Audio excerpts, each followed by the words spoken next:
That's my opinion. And come back and refile a more robust resiliency plan that takes into consideration all of the feedback from the commission, the legislature, and your independent consultant. That's my opinion. I think if we move forward right now, we're not doing a service to what all the information, all the work that we're going to be doing at the commission through the investigation, the feedback from the legislature. You just hired an independent consultant. We want to make sure we get this right, but at the same time, you move forward with your resiliency measures and immediately. And ultimately, when you do file a resiliency plan, then I'm open to the commission hearing the hearing. But at this time, I don't see that it provides us any real benefit other than not taking all the information that we'll get in the coming months into account when we consider your plan. Any other questions on the resiliency plan aspect of this? So I think in your request for abatement, one of the things you put in there was you provide an update in October. I'd submit that October may be too long for an update. If the abatement moves forward and you don't withdraw, I think you probably need to communicate a little more frequently than that. So I just leave that out there as some food for thought. Yes, sir. We appreciate the feedback. We will work with parties over the next couple of days and provide an update next week. But completely agree with the assessments that we need to see amendments to this plan based on our independent review and based on y'all's review as well. So message heard on that. We'll update you next week. Okay, thank you. Commissioners, any general questions about Beryl? Right. Thoughts? Yeah. Maybe. So, I think it's great that y'all came with a bunch of information as what you're going to do next. A lot of what I heard seems like things y'all should have already been doing, right? I mean, you're the second largest utility in the state, operate in multiple states, have a lot of experience with hurricanes. These are all things that I think, some of the things that I heard today are things that the company should have already been thinking about and doing. As you know, I went down to Houston and towards some of the aftermath, and it was devastating, right? And y'all know, y'all were firsthand there. So, the processes and procedures that are laid out in the presentation, they're great to hear. But ultimately, at the end of the day, I think that your performance will be judged by your actions and the results from those actions. And, accountability is very important. I think that y'all have all expressed the desire to be held accountable and to take the actions and to start building and regaining trust with your community, with state and local leaders, the commission. So I appreciate all of that, but at the end of the day, actions speak louder than words. So we need to get through the hurricane season, and that's what needs to happen, and these actions need to be taken, and we hope that you do. But I think in general, Chairman, if you will, I think, CenterPoint's here before us today, but there are utilities in hurricane-prone areas that I think should be taking some of these lessons that CenterPoint has laid out today into account as well, and everybody, all these utilities in this hurricane-prone area should be thinking about what are they doing right now to prepare for the next hurricane and storm. What process and procedures worked to prepare for Beryl? What can they do that they didn't do to prepare for Beryl to be better prepared for the next storm and hurricane? What are you doing to accelerate and adequately fund vegetation management? And what is the status of that post-Beryl in your service territories? And ensuring you have the appropriate manpower and funding to get that done.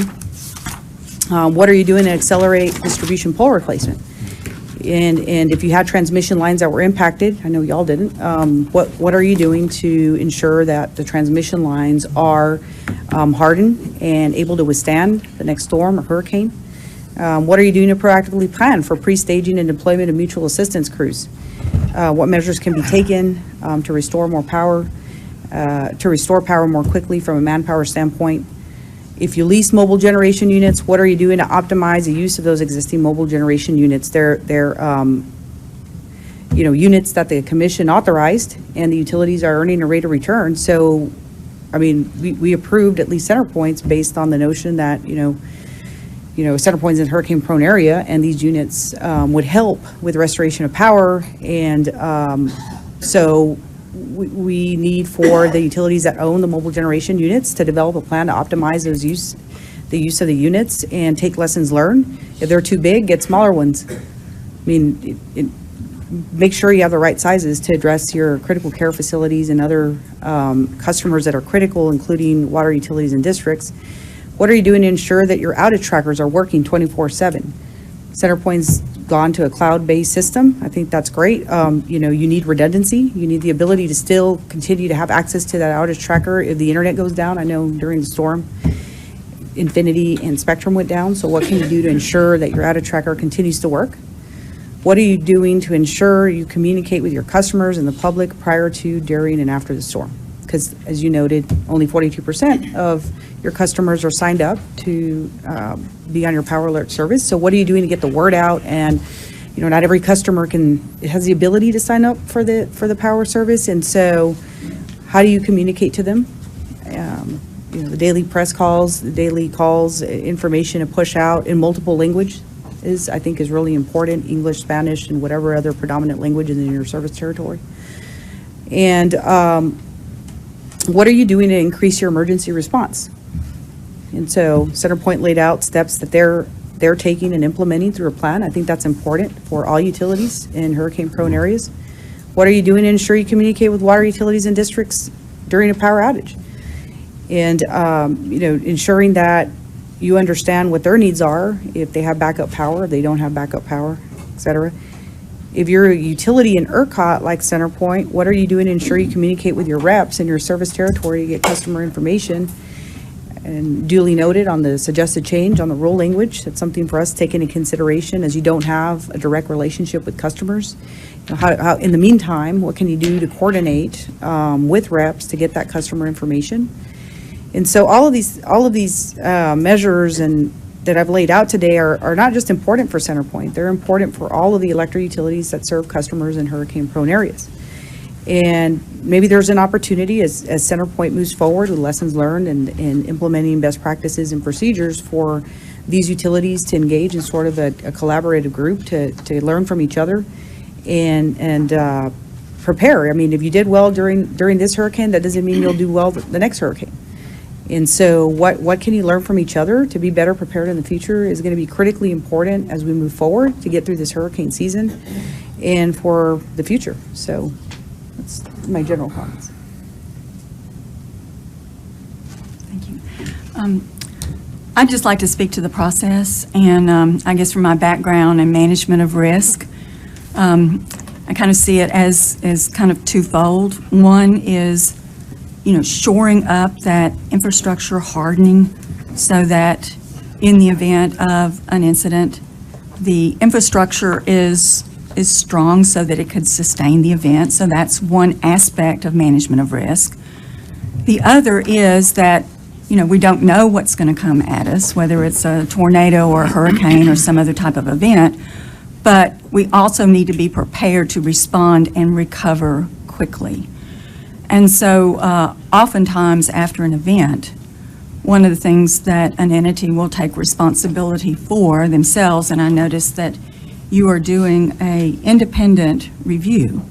And although there's not a scope provided of the folks who are actually going to do the review, it talks about some of the work that they did in other areas and that they focused on evaluating the root causes of the outage response delays and really kind of did that at the front end of the investigation. And so I guess my expectation would be that you would take ownership of that, recognizing that, yes, it's important that we get input from customers, that we meet their expectation, that we meet public expectation. But I also expect that there would be an expectation from the utility that you would want to define and understand the root causes, whether they are a need to better harden your infrastructure from a physical standpoint, or if there are things that can be done in order to be able to better respond quickly. And oftentimes at kind of the front end of that root cause analysis is looking at the system and asking that question, you know, how well am I able to feel like I have a good map, a good identification of the system? How well is my IT systems able to communicate with themselves so that we can go out, gather information quickly, analyze it, and triage it. Either, and that benefits you whether it's on an ongoing basis or whether it's something that you're doing in response to an incident like this. And so I guess I did have a direct question, and that is, do you expect to do a root cause analysis as part of this independent review? Yes, ma'am. And then I guess as a follow-up to that,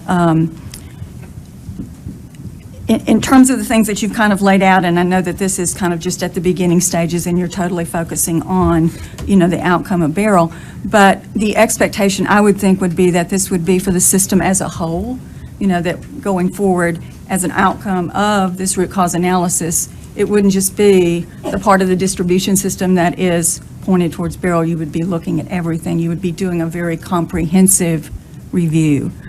In kind of like the area of communications, I know that passive communications is good. You want to be able to go in and you want to be able to look at the outage tracker. But I think what we've seen in some other areas is that you kind of need that 1-2 punch. You need something that's not just passive, but it's also active, that provides information to the customers. And you kind of mentioned one of the challenges that you have in terms of getting directly the information of your customers. And I think that's something that, would very much needs to be addressed and needs to be resolved. But there's also additional communication that's ongoing with emergency management. And so I would suggest and ask you as kind of a leadership role if you might be willing to work with emergency management in some sort of overall comprehensive ring down emergency alerting system that could be used not just for power outages, but for other things that might impact a community. And I think there are other parts of Texas where that has been done successfully that you could take a look at, particularly the Southeast Texas Alerting Network, which has been in place, for probably, for over 10 years.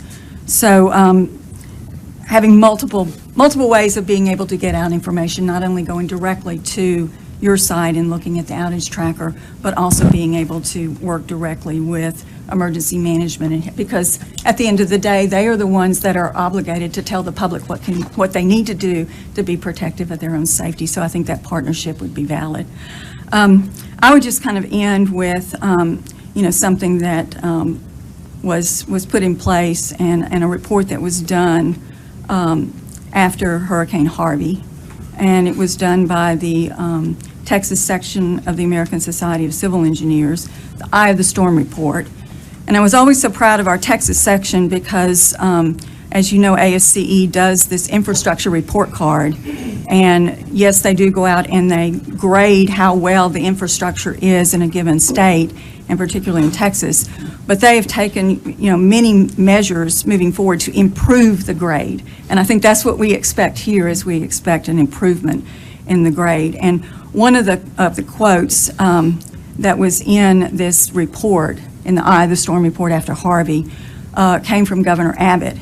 And he said, we need to future-proof Texas. We don't know what's coming at us, but we need to be prepared for whatever it is. And I think that's my expectation here, is this needs to be a part of future-proofing our state moving forward. It's not just about Beryl. It's about all the things that impact us, putting in a very robust system by which we can not only strengthen and harden the physical assets, but we can also be prepared from a response standpoint to be able to utilize technology, utilize partnerships to be able to respond quickly. So it really doesn't matter what the event is.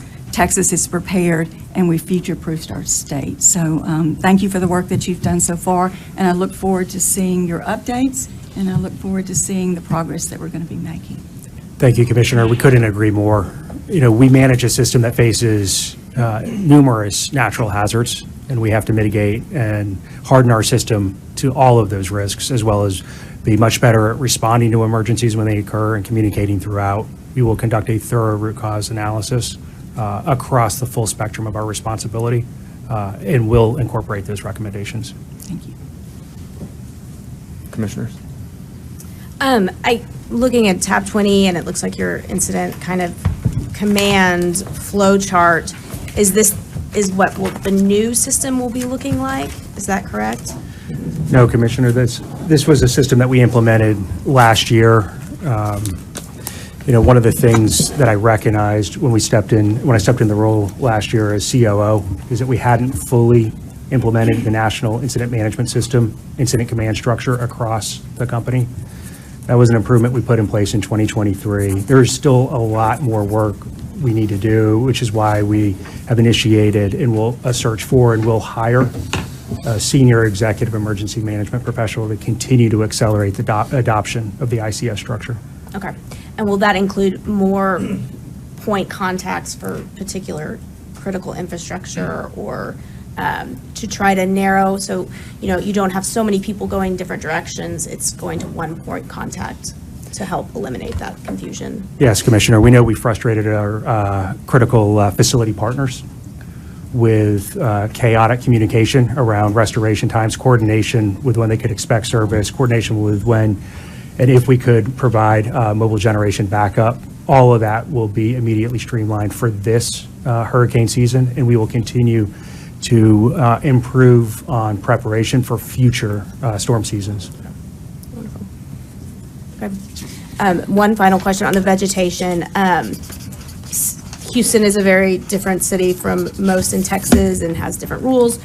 Do y'all run into issues with the city on tree management, and then municipalities as well, and then cities within Houston itself? Is that an issue that needs to be addressed? I do think thank you for that question, Commissioner. I do think we do need to look at vegetation management broadly. There's clearly more we can do. We've proposed more to do here. We will have more recommendations about what we can do in this process. But trees, as you know, are personal property of homeowners, local, state governments, right? We do not have the ability to trim trees outside of our right-of-way. Right. We worked with one of our largest vegetation management companies. Their calculation was nearly 60% of the vegetation they removed were trees or full trees that had fallen from outside of the right-of-way. So I do think the issue of vegetation management is broader and requires the attention of everybody that will be impacted by this. Jason, just a quick follow-up to that. But you all do have a program, correct, that if there are dead trees outside your right-of-way that you think could be hazardous, you go contact that landowner and then work with them to see if they'll allow you to cut down those trees, correct? That's correct, Chairman. Historically, the utilities have conducted vegetation management on annual cycles. I don't think that's reflective of the risk that our system faces. Last year, we implemented a high hazard tree program and significantly expanded the scope. It was part of the nearly 30% increase in vegetation management spend that we initiated last year. And we are going to use that program and accelerate it as we reduce this risk going forward. But we have to work with landowners and get their consent on those trees. Yeah, when I went out with Jason to I think we were in Bel Air, I was actually somewhat shocked to see that there was maybe 18 inches of span between a distribution line on either side and these 25-foot trees and hedges everywhere. And so I think that's good to expand that, because I think you have an opportunity here, coming off of an event like this, where landowners will probably be more willing in response to this event to work with you to take down those trees. Yes, sir. So, Commissioner Gladfelter? Yeah, I have a bunch of questions here. I'll follow up on vegetation management. My issue that I've espoused on since I became a commissioner, the first rate case was SWEPCO, and they got dinged by me because of their vegetation management practices.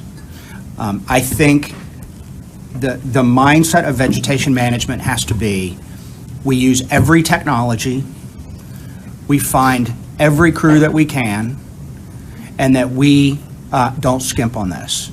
I know that there's an issue between capital costs and O&M costs, and it always impacts vegetation management.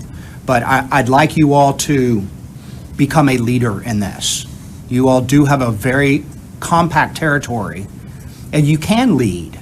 So I hope you all take technologies. I hope you become a leader in this and show the rest of the country the best practices on this. There are a lot of them there, and you all can implement them. And then tell us that.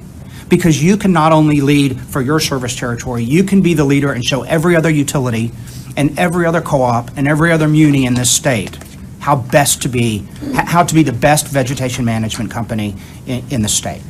And with that comes a challenge, which is vegetation management crews are not easy to get. I understand that. So I would ask that you all look at, is it economic to bring some more in-house and have them be part of your system, of your team, so that you're not just hiring out crews. And I would say the same with linemen.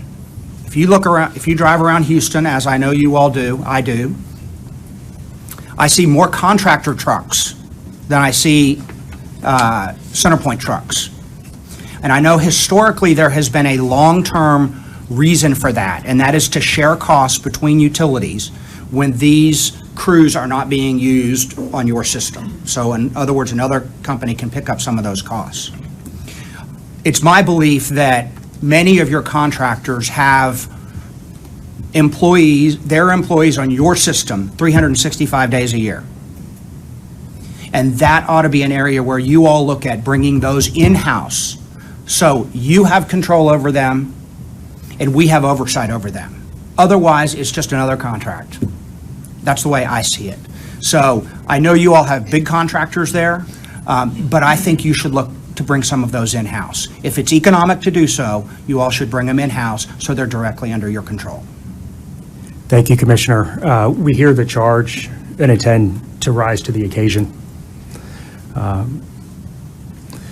With respect to vegetation management, it offers no relief to our customers who experience the anger and frustration with Hurricane Beryl. We recognize the need to move from annual cycles to more targeted technology-based tree trimming. We had implemented a predictive modeling system using the latest technology with LiDAR, weather stations at a granular level that track ground saturation, rainfall levels, canopy growth, to target trees of highest risk. Unfortunately, that system is available after Hurricane Beryl passed through, but that system will be utilized to inform the vegetation that we've outlined in our commitments today, as well as our vegetation moving forward, and we continue to intend to learn from others. With respect to bringing vegetation and line crews in-house, we are actively working that process. You know, a little over 3 years ago when I joined the company, we recognized the need to significantly increase our level of investment in our Houston electric system. We nearly doubled our capital investment overnight. The only way that we could conduct that work efficiently at that time was to utilize the support of outside contractors. As we look forward and see the need for continued investment well into the future, it is time to look at bringing more of those resources in-house. And so we will come back to you with a specific recommendation on that front. All right, thank you. Thank you for the commitment on vegetation management as well. I know there are new technologies out there that you all are using. It's also important to be the best user of the best technology. So I believe that you all have that commitment. You all have you all spent a few $100 million a couple years ago, a decade ago, on smart meters. Were they any value in this hurricane? I mean, I continue to hear that people say the outage tracker was out. I had no clue when it was coming back on. Wasn't the plan for smart meters many years ago that you could help track outages and help provide information to customers, and was that a total failure? Commissioner, the smart meters were useful in our restoration efforts. However, they were not useful to our customers, and for that I apologize. As Tony outlined, we experienced significant demand on our outage tracker during the derecho restoration response. Demand that our own internal servers couldn't handle. We committed to bringing cloud-based outage tracker online by August 1st, which has historically been the start of hurricane season. And that 2-month implementation is faster than what has happened in the industry previously. That's why we can make the commitment, it's sitting in front of you, all of you today, that we will have an outage tracker on August 1st. When we do have that outage tracker, the meters will provide benefit. In the interim, we knew our customers needed some form of information as we were building this new outage tracker. And we used maps that were more tied to the circuit level that created frustration at the address or meter level. And that was a reflection of this period of time between when we had to take down our old outage tracker and before we can bring our new outage tracker up, as I said, at the start of August. Yeah, I think we saw a lot of online folks say, your outage tracker says my house is online and I'm not. And the nesting problem there, as you all call it, I hope that gets fixed in this outage tracker. The other thing is, so in this new world of technology, I can't help but think about things like Waze for traffic and accidents. Everybody, that's a crowdsourced tool that everybody can input information in. And if there's a technology like that that can help you all figure out, you all have to do the assessments before you can send crews out. But if you could crowdsource that and get the customers who have the meters to help you do that, it might speed up the process. I'm thinking differently here. I don't know if that works or not, but the fact is, you know, for you all to walk 8,000 miles of distribution lines is hard. And it delays some of the restoration, not all of it, but some of it. And if there was a better way to use the community in that process, it might be kind of a leading edge technology that you can show the world. Yes, Commissioner, we hear the charge and fully agree. We've begun to use aerial resources, whether they are helicopter or drone. We are, as we think forward to our customer platforms, looking at ways for customers to report and send photos of damage so that we can prioritize lines down and other safety-related items that come up in a restoration response. And so we will be opening the aperture as wide as possible to bring the latest technology to bear to accelerate restorations moving forward. Great, thank you. I wanted to shift topics here a little bit to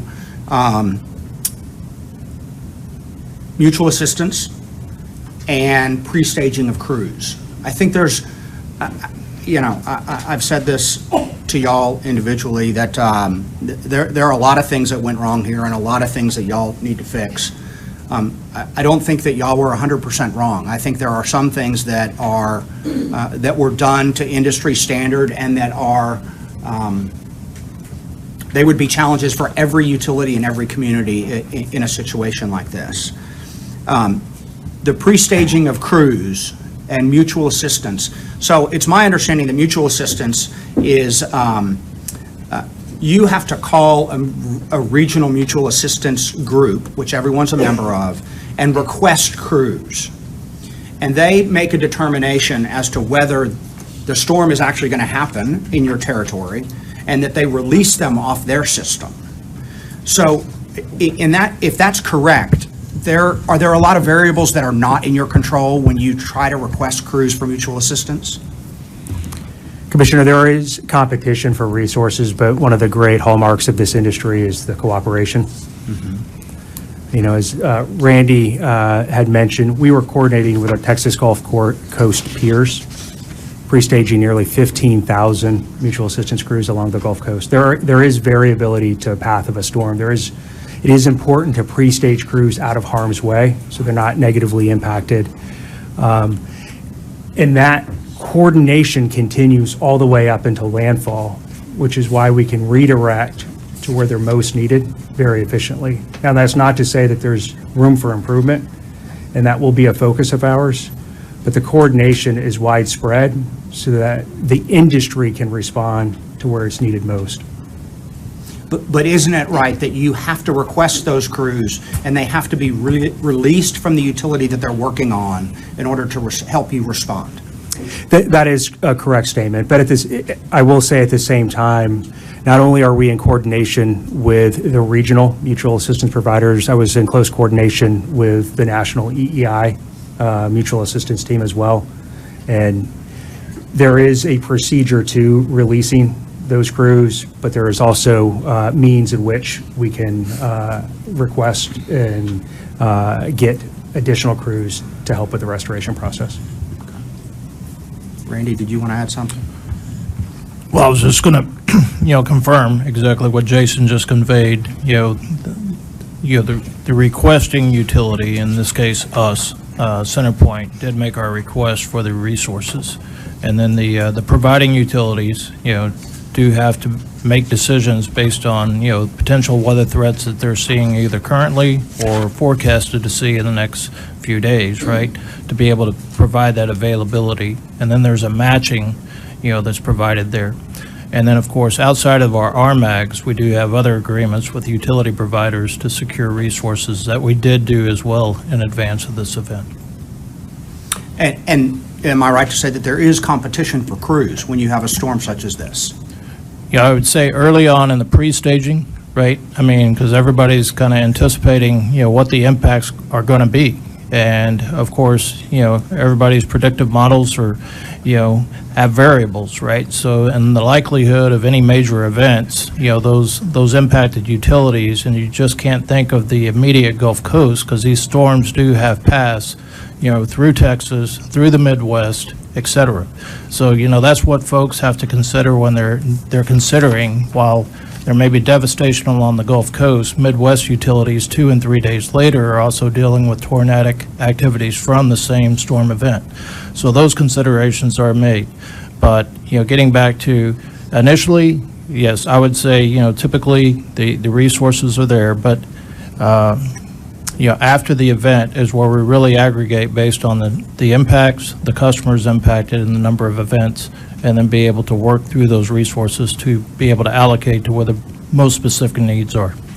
And is it true that if you have a crew that drives in from, so as I understand, mutual assistance, what you want to do is you want to get the closest crews to come help you first, and then, so you say 100 miles, you get whatever, and then 200 miles, and then 500 miles, and 1,000 miles.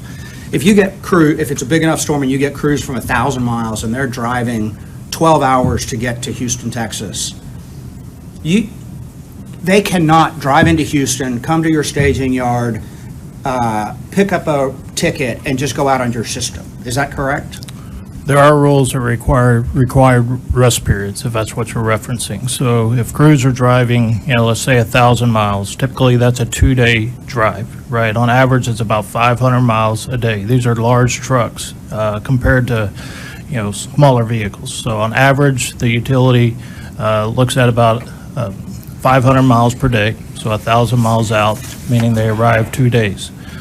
Depending on that time of day that they arrive, right? I mean, if they arrive in at later in the day, after 6, 8 o'clock, they are required to have, a rest period to be able to start the next day.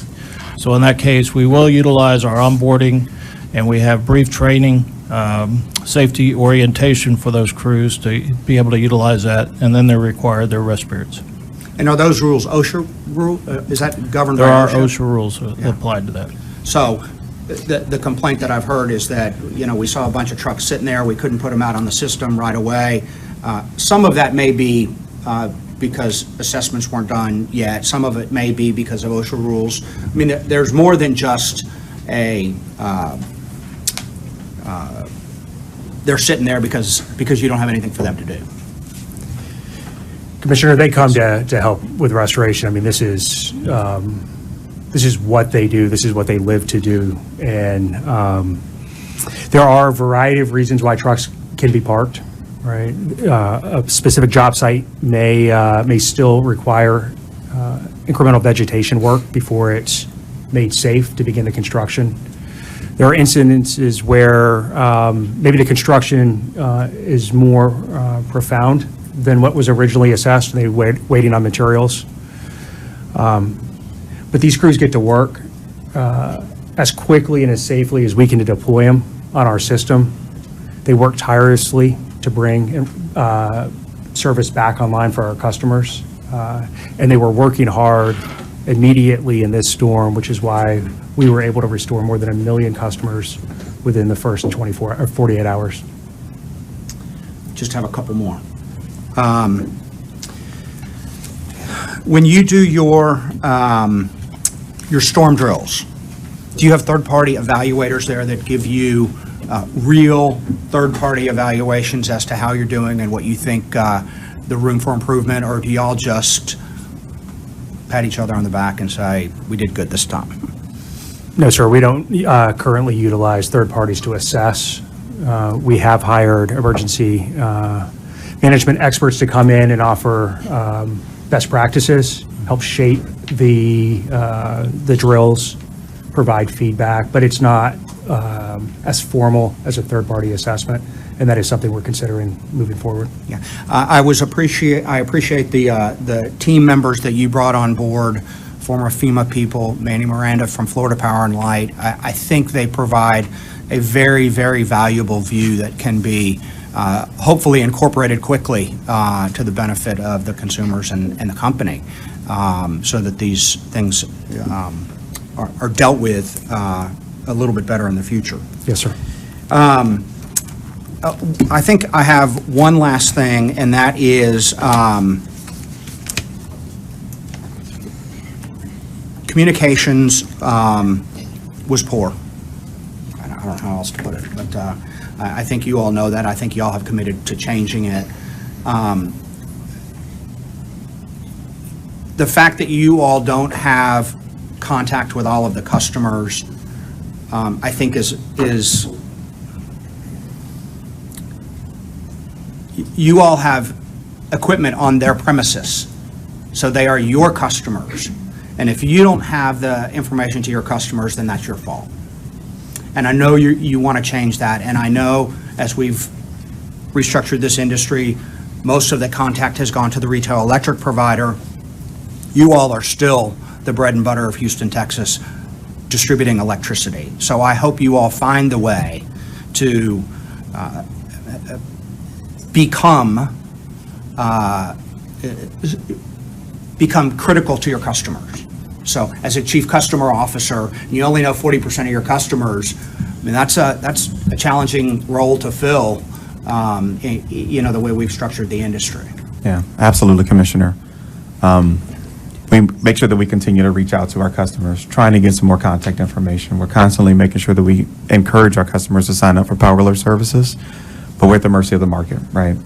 And that's why I'm asking you guys today to help us change policy so that we can reach out and get more information from our retail electric providers. As you all very well know, we do reach out to them constantly and ask for permission to get customer contact information, but we may need a little bit more of a push from a policy perspective so that we can contain more of that information. And we'll only use it during emergency procedures, right? We won't market things to customers. We won't do anything inappropriate. We just want to make sure that we can communicate with our customers and share with them the right level of information so that they can take action and respond and make sure that they can do things to secure their families during storm level events. Thank you. I think the one other thing is, I won't get into this, but understanding what you design your system to in terms of wind speed, things like that, I'd love to hear in the future.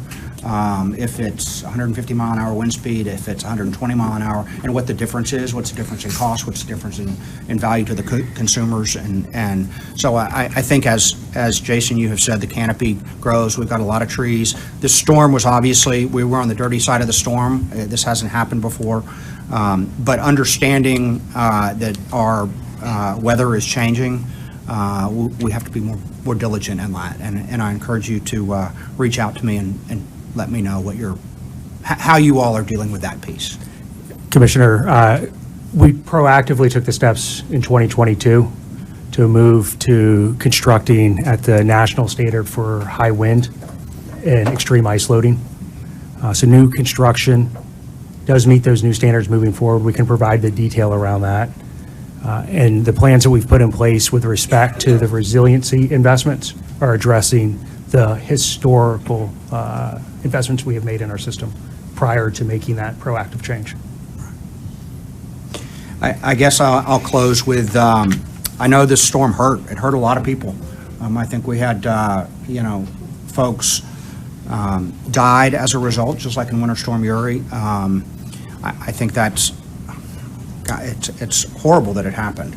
I think this is not just a wake-up call to CenterPoint. This is a wake-up call to Entergy. This is a wake-up call to TNMP. This is a wake-up call to TXU. This is a wake-up call to every utility around our state that they have to take serious the storms that are facing their system, the challenges that are facing their systems, whether it be a wildfire that's going to let their customers go out, or a big storm, or a derecho. I don't care what it is. You all know your system the best, but y'all have to do better. The customers deserve better, and we all are giving you a return that expects better. I know y'all can do it. I really do, and I hope y'all will lead in that regard. You have my commitment. Thank you. I have a couple of specific questions that I want to ask. So in your presentation on page 15, under the Phase 2 near-term actions, you lay out that you're going to target the first 350 of 2,000 incremental distribution line miles with higher risk vegetation. And on the next page, you break out, or you state that vegetation management or vegetation is a major driver of long duration outages during Beryl. Approximately 1,900 total distribution circuits. So is the 1,900 total distribution circuits that you've identified, those are the higher vegetation risk circuits? Those are our total circuits on our Okay. system. What we're targeting is the 2,000 miles on those circuits that present the highest risk, Okay. which we try to demonstrate here on slide 16. This is the new technology I referenced earlier with the LiDAR scan that looks at the density of vegetation in and around our lines. The darker green is the heavier density. And also overlay, as I said, there's multiple variables that lead to tree failure. And you can see that the 3-month cumulative rainfall in some cases was 400% of historical totals. You could see kind of the concentration of that, the darker blue over and if you sort of marry it up with the vegetation that is the most dense, those are the trees that are most susceptible to failure in the wind. And we saw that as we backcasted the results of Hurricane Beryl. The largest intensity of outages were in that area. We're using those analytics to address the highest risk vegetation on those 2,000 miles before the end of the year. Okay. Okay, so the 350 is a portion of that highest risk? That's correct, what we can accomplish by August 31st. Okay.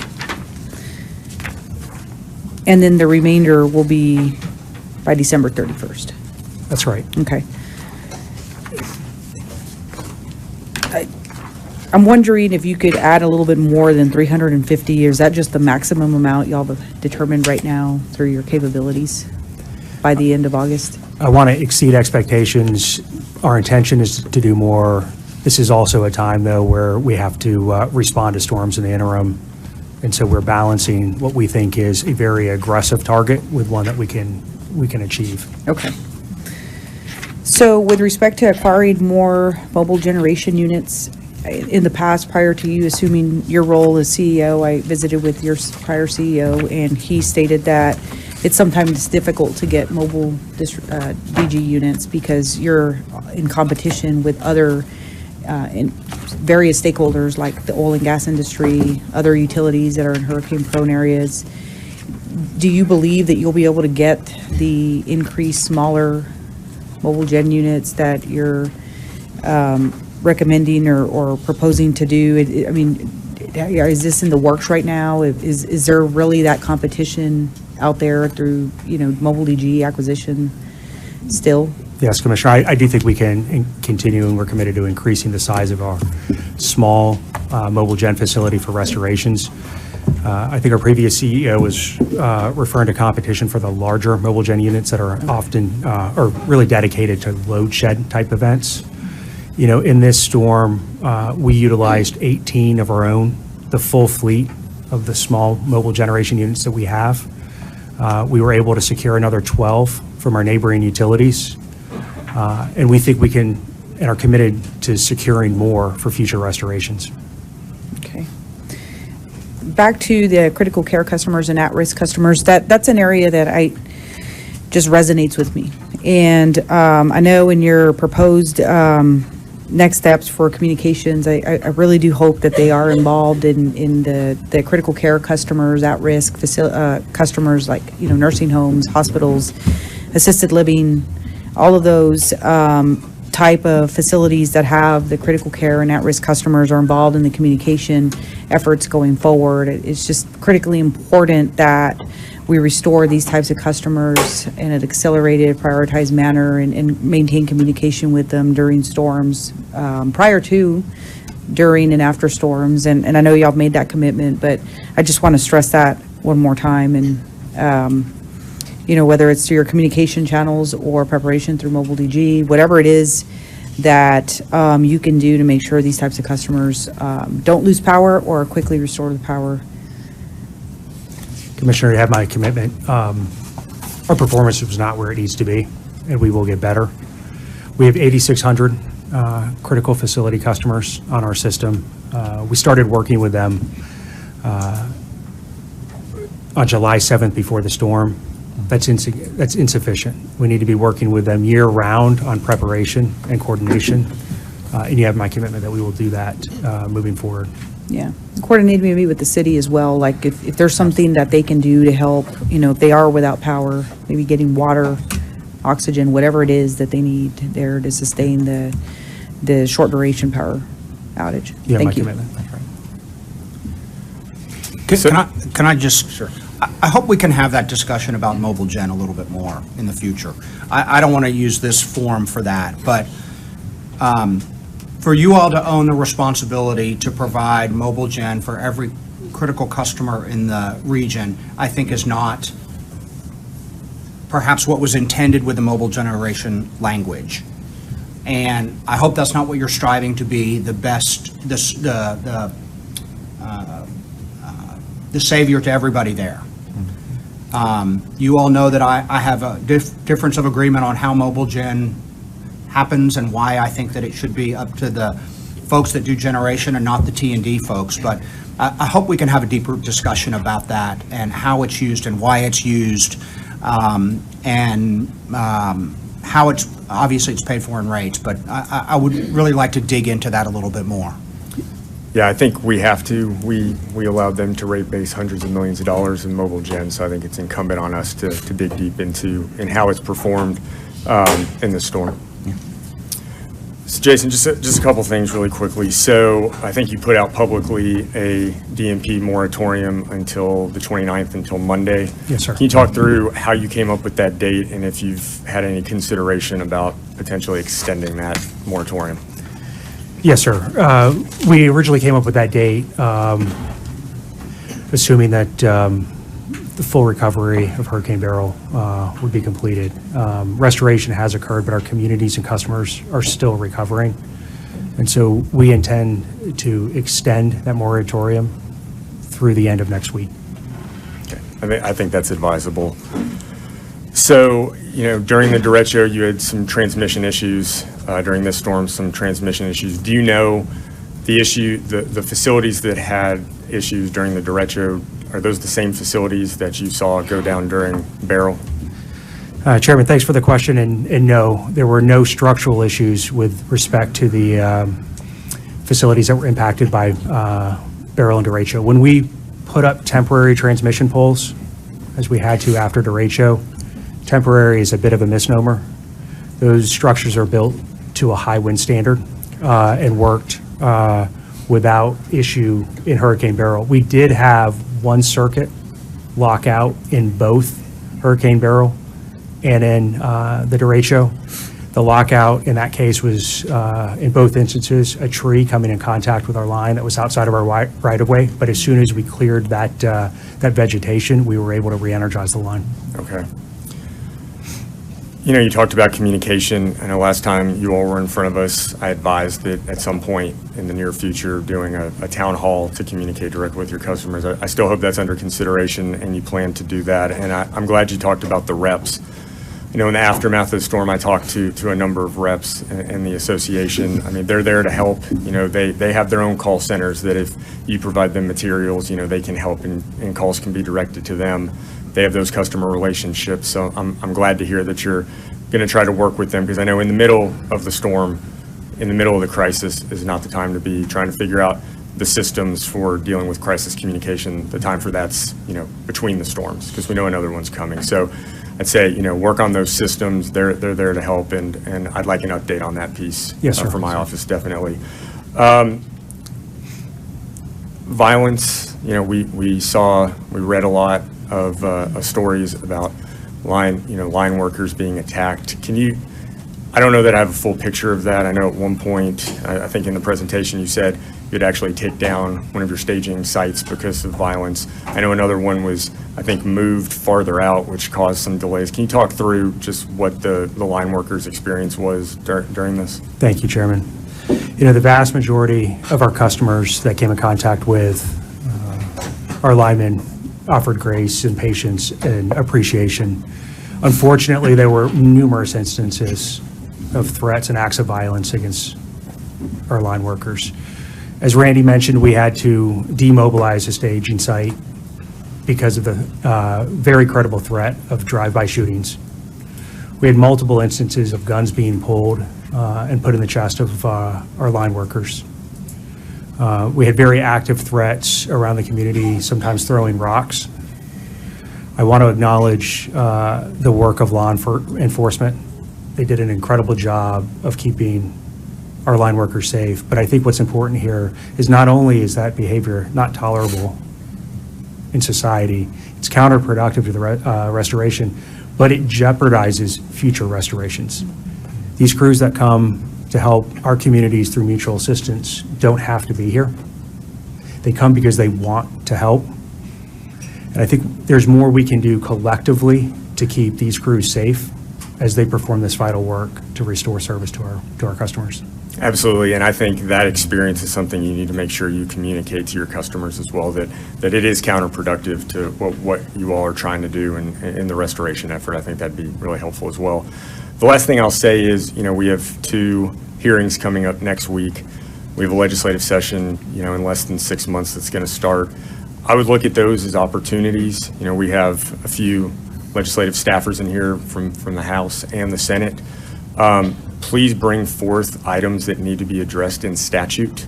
You know, anything that's there that could have helped during this, let us know, let the legislature know, talk about that, because I think you have a real opportunity here to get some statutory change and regulatory change, but we need to know what those things are. So I'd urge you to look at those as opportunities to communicate what those changes might be, and then, you know, continue to work with us to get those done. Absolutely. Thank you, Chairman. All right. Any other questions or comments?